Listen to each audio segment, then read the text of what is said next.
हमारे देश में जब भी किसी राज्य या यूनियन टेरिटरी में चुनाव होते हैं तो आने वाली सरकार और जाने वाली सरकार अक्सर वादों विवादों से घिरी होती है। अभी हाल फिलहाल आपने देखा कि दिल्ली में चुनाव हुए हैं। दिल्ली में इससे पहले आम आदमी पार्टी की सरकार थी और आज की अगर हम बात करते हैं तो बीजेपी की सरकार है। जब आम आदमी पार्टी की सरकार थी उस समय सीएम थे आतिशी मारलेना, और आतिशी मारलेना ने यह घोषणा करी थी कि अगर एक बार फिर दिल्ली में हमारी सरकार आती है तो दिल्ली में महिलाओं के लिए हमने एक योजना शुरू करी थी, महिला सम्मान योजना। उसमें महिलाओं को 1000 रुपए पर मंथ दिए जाते थे, लेकिन 1000 से बढ़ा करके हम इसे 2500 कर देंगे। लेकिन देखो दिल्ली में जो है वो आपकी सरकार नहीं आई और सरकार आती है बीजेपी की। लेकिन बीजेपी ने भी सरकार आने से पहले ये अनाउंस किया था कि हम भी महिलाओं के लिए एक योजना लेकर के आएंगे जिसमें हम महिलाओं को 2500 रुपए जो है वो पर मंथ देंगे। हालांकि सरकार को बने हुए काफी समय हो गया है, लेकिन योजना का अभी तक कहीं पर कोई जिक्र नहीं था। लेकिन जब हम 8 मार्च की बात करते हैं तो जेपी नड्डा के द्वारा इस योजना को शुरू कर दिया गया। हालांकि इस योजना के बारे में आपने आतिशी मारलेना के मुंह से जो है वो कई बार सुना होगा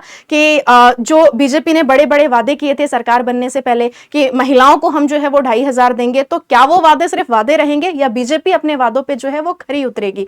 तो आज का जो हमारा टॉपिक है वो यही है कि जो महिला समृद्धि योजना है ये है क्या, इसके ऊपर हम डिस्कशन करेंगे। लेकिन सेशन को शुरू करें उससे पहले आप सबसे एक छोटी सी रिक्वेस्ट है कि प्लीज इस सेशन को आप जो है वो बाकी लोगों तक भी शेयर कीजिए ताकि जिन तक ये सेशन पहुंचना चाहिए उन तक ये सेशन पहुंच जाए। तो शुरू करते हैं। लेकिन आप लोगों ने अगर ऐप को डाउनलोड नहीं किया है तो आप ऐप को जरूर डाउनलोड कीजिएगा, और चैनल पर अगर आप नए हैं तो चैनल को भी आपने जरूर सब्सक्राइब करना है। बात है 8 मार्च की, तो दिल्ली में महिला समृद्धि योजना लागू हो गई है। बीजेपी के राष्ट्रीय अध्यक्ष जेपी नड्डा ने यह योजना लागू किए जाने का ऐलान कर दिया 8 मार्च अंतर्राष्ट्रीय महिला दिवस के अवसर पर।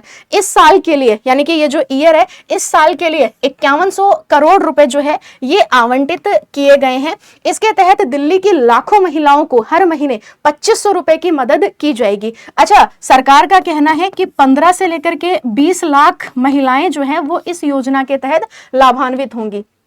आप आवेदन किस तरीके से कर सकते हैं?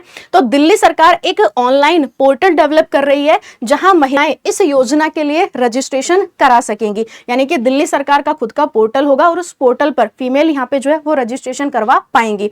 इस योजना के सभी भरे गए फॉर्म को एक अलग सॉफ्टवेयर के तहत जो है वो वेरीफाई किया जाएगा। इसके अलावा इस योजना के लिए पात्र महिलाओं की पहचान करने के लिए जो है ये सॉफ्टवेयर विकसित किया जाएगा। सरकार ने पात्र लाभार्थियों की पहचान करने के लिए अलग अलग डिपार्टमेंट से भी जो है वो डेटा मांगा है।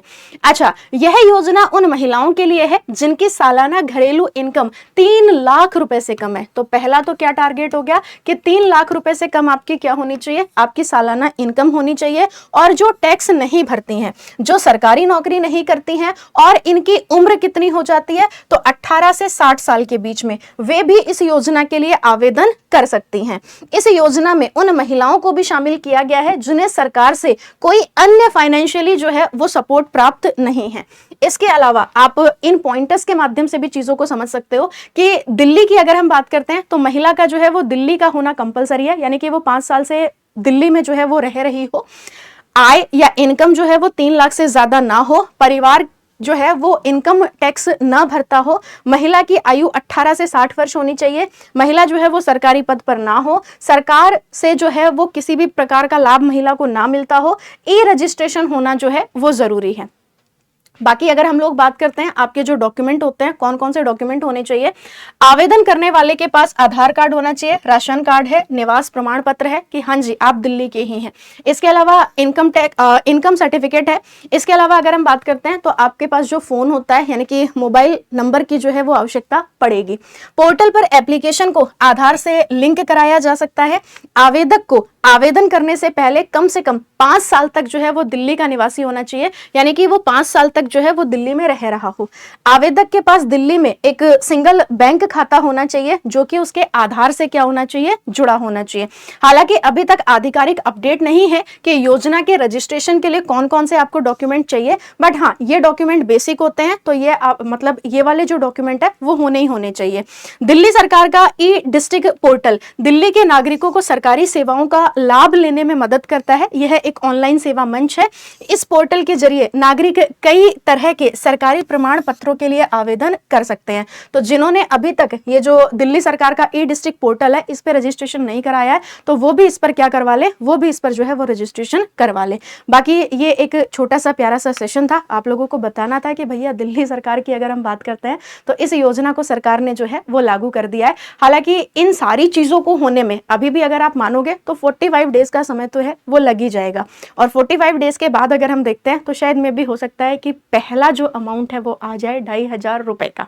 तो मुलाकात करते हैं हम सुबह 7 बजे करंट अफेयर के सेशन में। तब तक के लिए आप सब पढ़ते रहिए, मुस्कुराते रहिए और ऐसे ही सीखते रहिए मेरे साथ और पूरी टीम के साथ। Thank you so much.